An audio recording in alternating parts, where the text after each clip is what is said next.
पति, पत्नी और नौकरानी। शीतल और अभिमन्यु की शादी को 5 साल हो चुके थे, लेकिन अभी तक उनका कोई बच्चा नहीं हुआ था। इसकी वजह से शीतल और अभिमन्यु परेशान रहते थे, लेकिन उन दोनों से ज्यादा परेशान थी शीतल की सास, यानी अभिमन्यु की माँ जानकी देवी। जानकी देवी चाहती थी कि जल्दी से जल्दी उनकी गोद में पोता या पोती आ जाए, और इसीलिए वो अपनी बहू शीतल को लेकर एक दिन हॉस्पिटल पहुंची। डॉक्टर मैडम, जरा ठीक से चेक करके बताइए ना।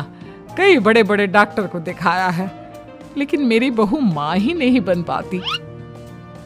मैंने शीतल को बहुत अच्छे से चेकअप किया है। देखिए, बात यह है कि शीतल के अंदर माँ बनने की कैपेसिटी नहीं है। ये आप क्या कह रही हैं डॉक्टर साहब? कोई तो इलाज होगा ना, कोई दवाई दे दीजिए। देखिए, कुछ प्रॉब्लम ऐसी होती है जिनका कोई ट्रीटमेंट नहीं होता। आई एम सॉरी टू से, लेकिन शीतल कभी माँ नहीं बन सकती, क्योंकि उसके यूट्रस में अंदर से ही कुछ प्रॉब्लम है। घर आने के बाद क्या हुआ माँ? कहाँ लेकर गई थी आप शीतल को? अरे कहाँ लेकर जाती, डॉक्टर मैडम के पास ले गई थी, लेकिन तेरी बीवी तो कभी माँ बन ही नहीं सकती। मम्मी जी, इसमें मेरी क्या गलती? अगर अंदर से कोई प्रॉब्लम है तो उसमें मैं भी कुछ नहीं कर सकती। जानती हूँ, ये बात डॉक्टर के मुंह से सुन चुकी हूँ। अब दोबारा मेरे सामने इस बात का गाना मत गा। अरे माँ, परेशान होने की जरूरत नहीं है, हम सोचते हैं ना कुछ। अरे क्या सोचेगा तू, जब डॉक्टर कह चुका है कि तेरी बीवी माँ नहीं बन सकती, तो बता क्या सोचेगा तू? कहाँ से लाएगा बच्चा?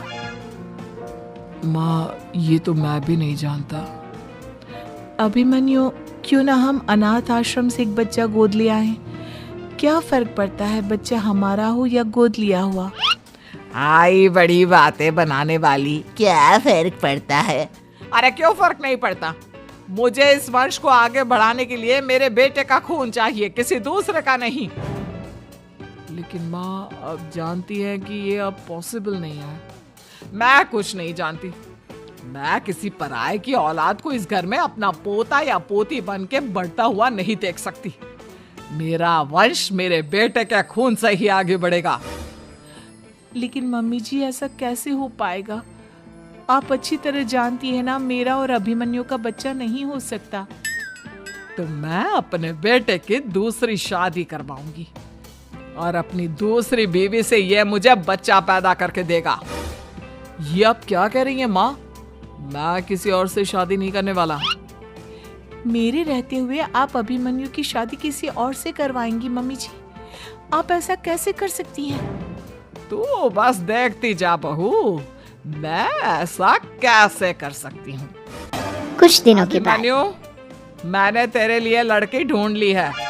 माँ, मैं आपको कितनी बार समझाऊं, मुझे किसी से शादी नहीं करनी है। पहले मेरी बात सुन। ये जो चमेली है ना, हमारे घर में काम करने आती है, वो तुझसे शादी करने के लिए तैयार है। मम्मी जी, आप अभिमन्यु की शादी एक नौकरानी के साथ करवाएंगी? वो इसलिए क्योंकि चमेली दिखने में बहुत खूबसूरत है, बच्चा भी सुंदर ही होगा। मम्मी जी, लेकिन एक बच्चे के लिए अपने बेटे की शादी नौकरानी के साथ करवाना, क्या ये सही है? अगर अभिमन्यु ने शादी नहीं की ना, तो मैं अपनी जान दे दूंगी। अब देख लो, अगर तुम्हें अपनी माँ की जान प्यारी है तो तुम्हें इस नौकरानी के साथ शादी करनी ही होगी। इस तरह जानकी देवी अपने बेटे अभिमन्यु की शादी नौकरानी चमेली के साथ करवा देती है। कुछ दिनों के बाद नौकरानी से मालकिन बन के तो मजा आ गया। अब तो मैं इस घर की मालकिन हूँ। देखो, अपने आप को ज्यादा मालकिन समझने की कोशिश मत करो। एक बार तुम्हारा और अभिमन्यु का बच्चा इस दुनिया में आ जाए, उसके बाद तुम इस घर से हमेशा के लिए चली जाना। अरे जाओ जाओ, किसी और के आगे बातें बनाना। एक बच्चा तो पैदा नहीं कर सकी। बढ़िया आई, जाओ जाकर मेरे लिए कॉफी बना कर लाओ। नौकरानी मैं हूँ या तुम?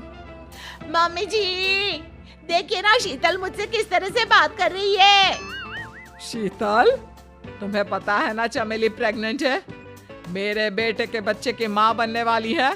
वो जैसा कहती है वैसा करो। लेकिन मम्मी जी वो मुझे नौकरों की तरह ट्रीट कर रही है। अरे तो करेगी ना, वैसे भी बहू तुम हो किस काम की, एक बच्चा तो पैदा नहीं कर सकती। जाओ अब घर के सारे काम करो और चमेली को आराम करने दो।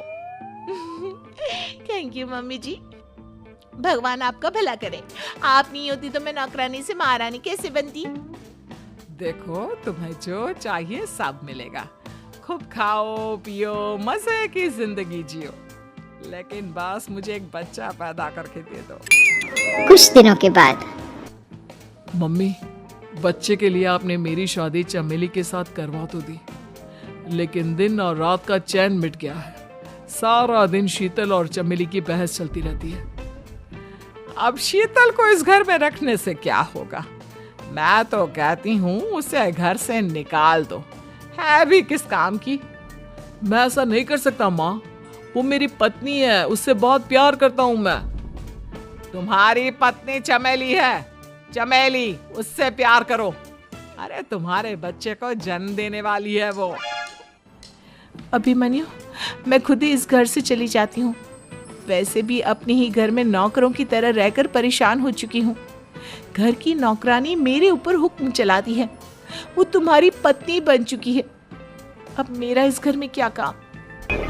अभिमन्यु के बार बार रोकने पर भी शीतल उस घर से चली जाती है। कुछ दिनों के बाद चमेली एक बच्चे को जन्म देती है। भगवान ने मेरी सुन ली, मेरे बेटे का घर भर गया, उसका अपना बच्चा इस दुनिया में आ गया। मम्मी जी, बच्चे को हाथ लगाने से पहले मेरी एक शर्त तो सुन लो। तुम कहना क्या चाहती हो चमेली? आपकी मम्मी को बहुत शौक था ना अपने पोते को खिलाने का। अब देखो, इस दुनिया में हर चीज की कोई ना कोई कीमत तो होती है। तुम अपनी आधी प्रॉपर्टी मेरे नाम कर दो, बच्चा तुम्हारे नाम। अरे लेकिन मैंने अपने बेटे से तुम्हारी शादी करवाई है, अब ये सौदेबाजी कहाँ से आ गई? जो औरत अपनी बहू को घर से निकाल कर एक नौकरानी के साथ अपने बेटे की शादी करवा दे, वो तो सौदेबाजी कर ही सकती है ना। उसका कैसे भरोसा कर सकते हैं? मुझे बस आप लोगों की प्रॉपर्टी चाहिए, उसके बाद ही बच्चे को आप हाथ लगा सकते हैं। मैंने कहा था ना मम्मी, आप गलत कर रही हैं। देखिए उसका नतीजा आपके सामने है। जब शीतल को पता चलता है कि अभिमन्यु और चमेली का बच्चा दुनिया में आ गया है, तो वो अपने घर पहुंचती है। अभिमन्यु, कहाँ है आपका बच्चा? क्या मैं उसे देख सकती हूँ? कुछ भी मत पूछो शीतल, माँ की हुई एक गलती हम लोगों पर भारी पड़ रही है। वो नौकरानी अपनी औकात पर आ गई है और अब हमसे अपनी आधी प्रॉपर्टी मांग रही है, वो भी बच्चे के बदले में। एक बात कहूँ अभिमन्यु, आप उससे कुछ भी देने से मना कर दो। अरे कैसी बात कर रही हो? मेरे बेटे की औलाद है उसके पास, ऐसे कैसे मना कर दे? मम्मी जी, वो अभिमन्यु का बच्चा नहीं है, वो चमेली और उसके बॉयफ्रेंड का बच्चा है।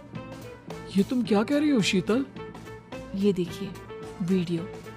चमेली और उसका बॉयफ्रेंड आपस में बातें कर रहे हैं कि उन दोनों ने मिलकर आपको बेवकूफ बनाया है और अब इस बच्चे के बदले आपसे प्रॉपर्टी भी हड़प लेंगे। हे भगवान, ये मुझसे क्या हो गया?